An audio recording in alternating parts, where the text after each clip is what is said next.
नमस्कार साथियों, एक बार फिर से स्वागत करता हूं आप सब लोगों का हमारे YouTube चैनल के ऊपर। एनडीए एग्जामिनेशन का बदलता जो पैटर्न है, क्योंकि हर साल हमें देखने को मिलता है कुछ ना कुछ नई चीजें पेपर के अंदर पूछता है एनडीए का एग्जामिनेशन। और इस बार भी जो 1 सितंबर को एग्जामिनेशन होने वाला है, हो सकता है मैथ्स या फिर जीएटी किसी में कुछ ना कुछ चेंज आपको देखने को मिले, क्योंकि लास्ट 4 एग्जामिनेशन से लगातार बहुत सारे चेंजेस पेपर के अंदर आ रहे हैं। अगर मैं पैटर्न की बात करूं तो कभी इंग्लिश का पैटर्न चेंज होता है, कभी फिजिक्स बहुत ज्यादा डिफिकल्ट हो जाती है, कभी मैथमेटिक्स बहुत अनसर्टन हो जाता है। तो अपनी तैयारी आप किस हिसाब से करें सो दैट ये जो बदलता पैटर्न है आपको दिक्कत ना करे 1 सितंबर को।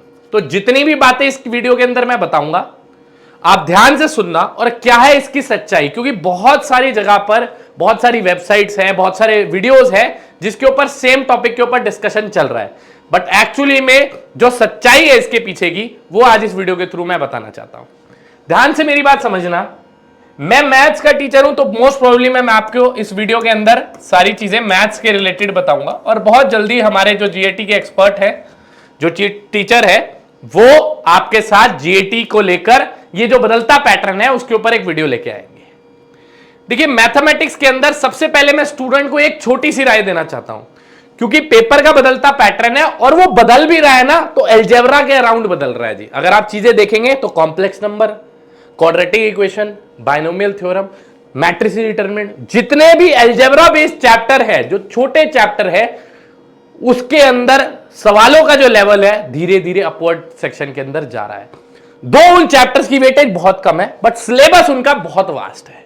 तो मेरा एक पर्सनल सुझाव जो इस बार मैं और मेरे संकल्प के सारे स्टूडेंट्स भी कर रहे हैं, जो पेड कोर्स है हमारा संकल्प बैच, अगर आप ज्वाइन करना चाहते हैं, एसएसबी गाइड हमारा जो एप्लीकेशन है प्ले स्टोर के ऊपर है, लिंक डिस्क्रिप्शन बॉक्स के अंदर भी मैं डाल दूंगा, और आप किसी भी बच्चे से हमारा फीडबैक भी ले सकते हैं संकल्प बैच के बारे में। आपको डिटेल के अंदर वो बता भी देगा कि कितने ऑनेस्टली और ईमानदारी से हम लोग चीजें वहां पर करते हैं। आपने छेड़ने सबसे पहले बड़े चैप्टर्स, बिकॉज अगर 120 क्वेश्चंस आ रहे हैं मैथ्स के अंदर, तो सबसे पहले मेरा टारगेट क्या रहेगा कि मैं ज्यादा से ज्यादा जल्दी बच्चों को 80 क्वेश्चंस का सिलेबस सबसे पहले कंप्लीट करा दूं। बिकॉज अगर 2/3 सिलेबस मेरा पहले कंप्लीट हो गया, ये जो 1/3 40 क्वेश्चंस है जिसमें पैटर्न चेंज हो भी रहा है, अगर इसमें से मैं 10-15 क्वेश्चन भी ठीक कर देता हूं और बाकी मेरे 80 में से 60 क्वेश्चन भी जिसकी मैं तैयारी कर रहा हूं, तो मेरा पेपर आराम से निकल रहा है। तो पहले मुझे मेजॉरिटी सिलेबस की और जिसमें ट्रेंड चेंज कम हो रहा है उसकी तैयारी अच्छे से करनी चाहिए। अगर मैं बात करूं सबसे पहले इंपॉर्टेंट चैप्टर्स में पीएनसी, इसी लॉजिक्स के अंदर अगर आप करेंगे ना चीजों को, तो कभी दिक्कत नहीं आएगी। चाहे वो पीएनसी हो, साथ में करें फंक्शंस, सेट रिलेशन फंक्शंस आप कर सकते हैं, उसके बाद आप करें प्रोबेबिलिटी। इसी सेम सीक्वेंस में आप तैयारी करिएगा, जैसा आपको बता रहा हूं, बिल्कुल चेंज मत करना जी सीक्वेंस। पहले 80 क्वेश्चंस के लिए मैं लिख दूंगा जी प्रोबेबिलिटी, देन मैट्रिसेस, और मैं खुद इसी तरीके से करा रहा हूं स्टूडेंट्स को, matrices and determinant,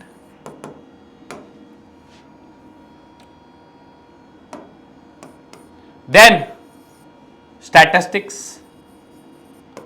then trigonometry, trigo के चारों chapter,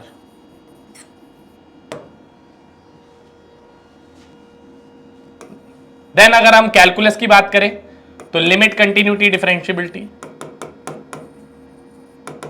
then derivative,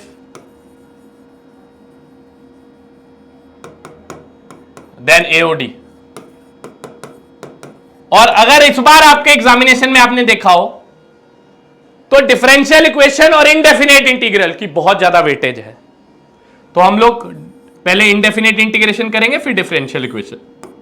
indefinite, definite की वेटेज घटी है इस बार, बट जरूरी नहीं है, इनडेफिनेट के साथ डेफिनेट, फिर आपका डिफरेंशियल इक्वेशन।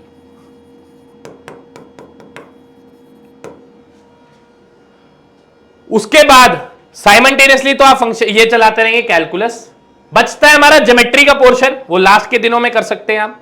छोटे चैप्टर्स पे, कम वेटेज वाले चैप्टर्स पे कम फोकस करिए, क्वाड्रेटिक इक्वेशन, कॉम्प्लेक्स नंबर, ये छोटे चैप्टर वेटेज 2 या 3 सवाल की है। बच्चे मिस्टेक क्या करते हैं, थक जाते हैं इतना सारा पढ़ने के बाद, जब लास्ट में प्रोबेबिलिटी कराता है कोई भी बंदा, अरे सर अब तो छोड़ देता हूं। भाई 12 क्वेश्चन छोड़ रहा है तू। लास्ट में स्टैट्स होता है सर, अरे सर स्टैट्स छोड़ दूं क्या? भाई 12 क्वेश्चन छोड़ रहा है तू। कॉम्प्लेक्स क्वाड्रेटिक सीक्वेंस तीनों जोड़ ले तब जाके 12 क्वेश्चन है, और स्टैट्स अकेला कर ले तब 12 क्वेश्चन है। तो ये प्रायोरिटी डिसाइड आपको करनी पड़ेगी कि पहले मुझे 2/3 सिलेबस पे जिससे सबसे ज्यादा क्वेश्चंस आ रहे हैं वो पहले पक्का करना है, और जो छोटे चैप्टर्स रह गए हैं उसकी टेंशन बिल्कुल नहीं लेनी है। उसकी आप वन शॉट मैराथन भी देख लोगे तो भी बहुत सही है, या 10 साल के पीवाईक्यूज भी कर लोगे तो भी बहुत सही है, क्योंकि प्रायोरिटी मुझे डिसाइड करनी पड़ेगी। मुझे मैथ्स चैप्टर से लगाव नहीं लगाना कि सर कॉम्प्लेक्स नंबर तो मेरा प्यार है। अरे भाई पेपर में तो 2 या 3 सवाल ही आ रहे हैं, तो उसकी जगह मैट्रिक्स डिटरमिनेट कर ले, 10 से 12 सवाल आ रहे हैं इससे, समझे? तो लर्न टू प्रायोरिटाइज, ये बहुत इंपॉर्टेंट है बच्चों। ये बातें आपको कोई बताएगा नहीं, मैं आपको सच्चाई बता रहा हूं। ये चीजें आपको प्रायोरिटी वाइज डिसाइड करनी पड़ेगी अगर आप चाहते हो कि 1 सितंबर को आपका एग्जामिनेशन क्लियर हो जाए। और मैं कोशिश करूंगा कि रोज 1 या 2 वीडियोस कुछ ऐसी आपको इंफॉर्मेटिव शेयर करूं, सो दैट आप जुड़े रहे, मोटिवेटेड भी रहे।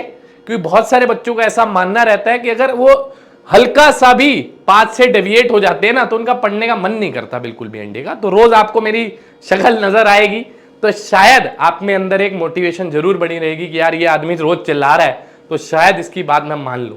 और अगर मान लोगे, मुझ पे भरोसा रखोगे, तो ध्यान रखना ये सब बातें आपको पेपर के अंदर याद आएंगी, क्योंकि मेजॉरिटी क्वेश्चंस जो है इसी के अंदर से देखने को मिलेंगे। टाइम बच जाए तो ज्योमेट्री कर सकते हो आप, ठीक है जी। टाइम बच जाए तो 2D 3D वेक्टर आप कर सकते हो।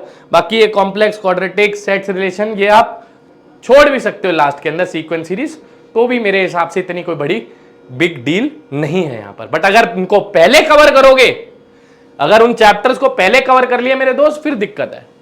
सर मैं लॉग कर लूं, सर मैं बाइनरी कर लूं, भाई चैप्टर की वेटेज देखो, पहले पीएनसी कर ले, 6-7 सवाल है, आगे प्रोबेबिलिटी में भी काम आएगा, प्रोबेबिलिटी में 15 भी आए हुए हैं, ट्रिग्नोमेट्री कर ले, ठीक है जी। 4 चैप्टर है, 15 से 20 सवाल हैं ट्रिग्नोमेट्री के भी पूरे, ठीक है जी। T ratios, height and distance, properties of triangle, ठीक है। तो बहुत सारी चीजें ऐसी हैं बच्चे इसके अंदर जो पेपर के अंदर आपको देखने को मिलेंगी। छोटे चैप्टर्स को आप छोड़िए, पैटर्न चेंज सिर्फ छोटे चैप्टर्स में हो रहा है, मैं खुद नोटिस कर रहा हूं। Complex number, quadratic equation, sequence series, इसमें थोड़े से डिफिकल्टी क्वेश्चंस आ रहे हैं इन चैप्टर्स में। ओरिजिनली में स्टैट्स में इस बार थोड़ा सा हुआ था, बट इसी बार हुआ है, जनरली ऐसा नहीं होता है। इसी बार थोड़े से टफ क्वेश्चन आए थे, टीडीएस क्वेश्चन आए थे, वो भी बट 1 या 2 ही थे, ठीक है। बाकी सब अलजेब्रा वाले छोटे चैप्टर्स में से पैटर्न चेंज आया, तो कोई दिक्कत वाली बात नहीं है, ठीक है बच्चे। अगर वीडियो अच्छी लगी हो तो इस वीडियो को लाइक जरूर करें। अगर आप चैनल पे नए हैं तो चैनल को जरूर सब्सक्राइब करना। अगर आप एनडीए एग्जामिनेशन की तैयारी कर रहे हैं, संकल्प बैच आप ज्वाइन कर सकते हैं, लिंक डिस्क्रिप्शन बॉक्स के अंदर है। दोस्तों के साथ इस वीडियो को जरूर शेयर करना। अगर अच्छी लगी हो तो कॉमेंट में जरूर बताइएगा जी। मिलते हैं आपसे नेक्स्ट सेशन के अंदर, तब तक के लिए जय हिंद।